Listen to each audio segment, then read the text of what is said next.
Patuloy tayo mga kabombo, mga ka-Star Nation sa pagkalapa ng ating mga mahalagang impormasyon. Kapiling naman natin sa ating communication live via Zoom ang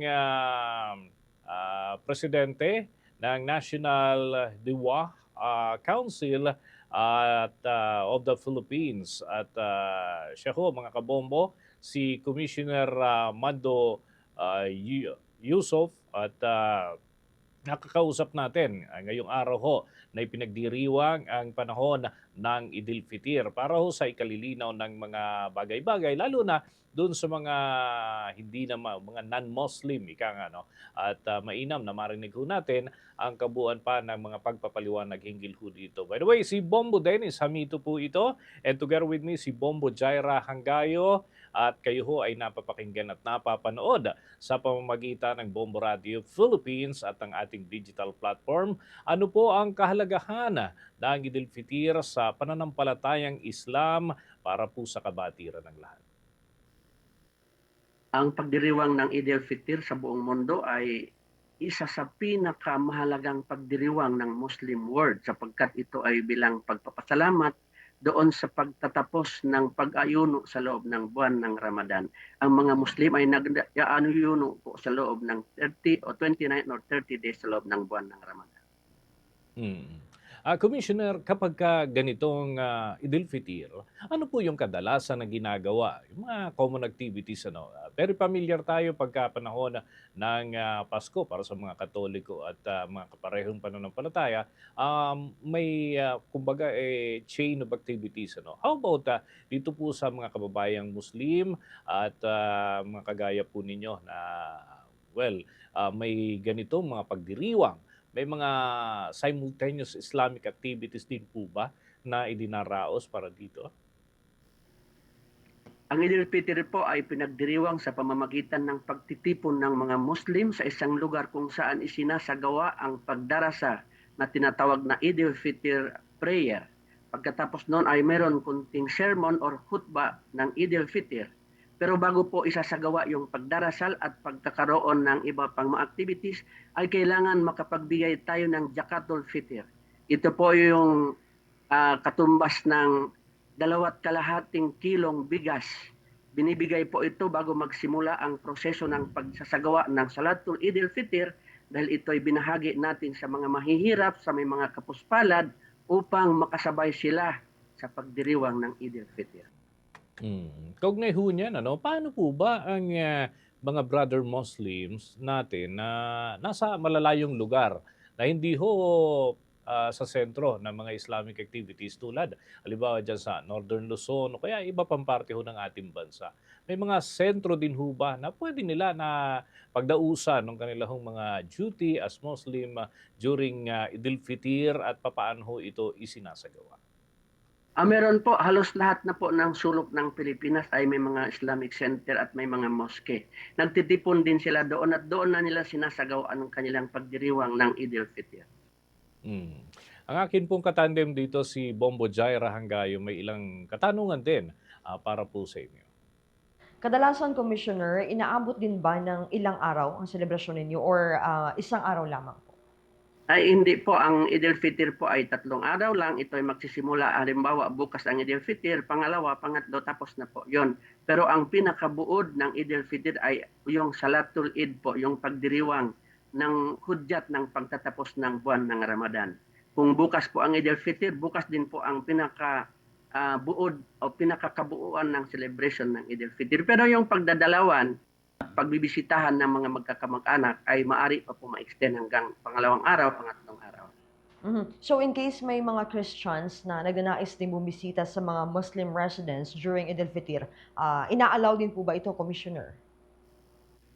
Hindi lang po ina-allow sa mga residences. Kaya nga po mas ini-encourage yung pagdiriwang ng Salatul Eid al-Fitr sa open place.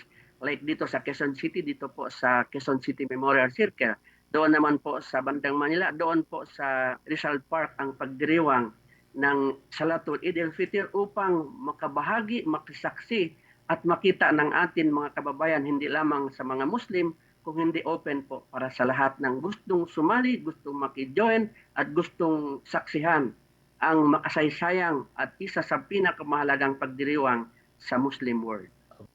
Nais rin po namin maitanong sa inyo, Commissioner, yung tungkol sa nangyayaring kaguluhan sa Middle East. Ano po yung monitoring po ng Filipino Muslim community sa mga brother Muslims natin na nasa Middle East? Opo, ang pinaka magagawa natin lahat at ipinawagan natin ay yung panalangin ng pagdarasal ng kapayapaan, ng katahimikan at kung pwede natin magamit ang puwersa ng diplomasya.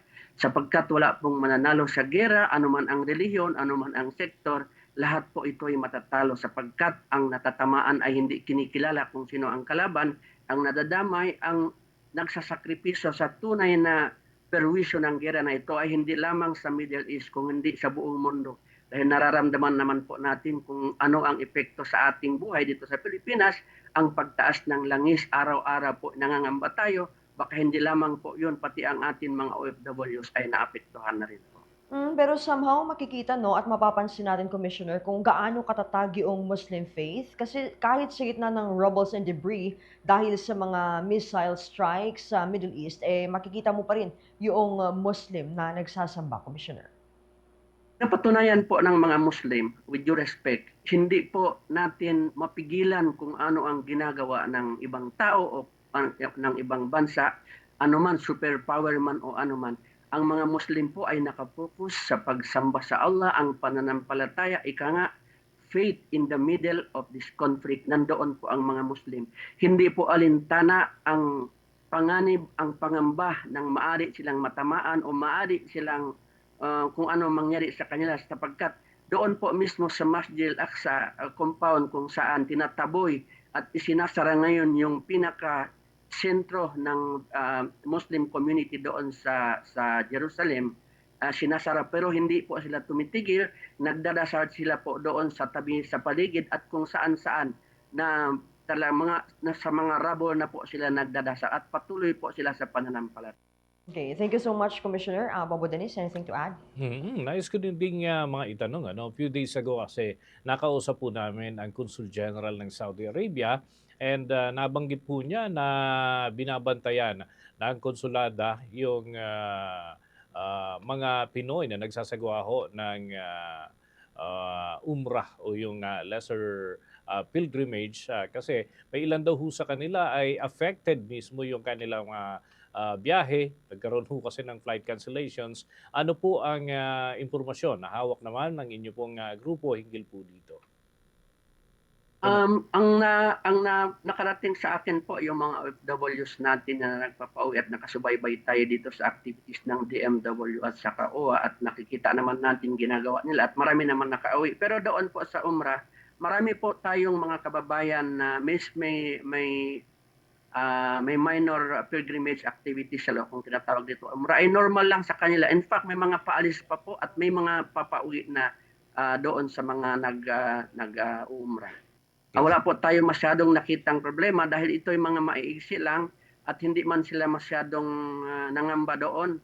Nakikita natin yung mga balita nila ay nag-enjoy at patuloy sila sa pagdarasal sapagkat anuman po ang pangamba, mas gusto pa rin ng mga Muslim magkakaroon ng pagkakataon upang magkaroon ng pag-uumrah dito sa buwan ng Ramadan dahil ang pag-umrah po sa buwan ng Ramadan ay kahalintulad ng isang pilgrimage kasama ang Prophet Muhammad, peace be upon. Ito na lamang ho, siguro mensahe po ninyo sa ating mga listeners and viewers ng Bombo Radio Philippines at Star FM, of course, especially yung our Muslim brothers na nagsasagawa ho ng kanilang mga activities para sa Eid al-Fitr celebration. Please go ahead po, Commissioner. Ang paalala natin sa ating mga kababayan kaugnay ng Eid al-Fitr, ito po ay hindi lamang pagdiriwang ng pagtatapos ng buwan ng Ramadan, ito rin po ay paalaala sa atin lahat. Pagkatapos ng 30 araw o isang buwan na pagsasakripisyo ng pag-ayuno, ito po ay makakamit natin ang tunay na tagumpay kapag tayo ay maging isang mabuting tao, isang mapayapang lipunan at isang mapagmahal at may pagmamalasakit sa kapwa. Ayun, maraming salamat po muli ang amin pong pagbati at naway maging ligtas at payapa ang inyo pong pagdiriwang. Maraming salamat. Maraming salamat po at Eid Mubarak sa lahat. Mga kabombo at mga ka-Star Nation, nakausap po natin ang dating tagapagsalita ng National Commission for Muslim Filipinos at presidente ng National Diwa Council of the Philippines, si Commissioner Yusuf Mando, ang atin hong nakaugnayan sa umagang ito kasabay ng selebrasyon ng Idil Fitir, mga kabombo at mga ka-Star Nation. For the most trusted source of news and information, visit our website at www.bomboradio.com. Follow us on Bombo Radio mobile app, Facebook, YouTube, TikTok, and X, formerly Twitter. Like, share, and stay connected. Anytime, anywhere.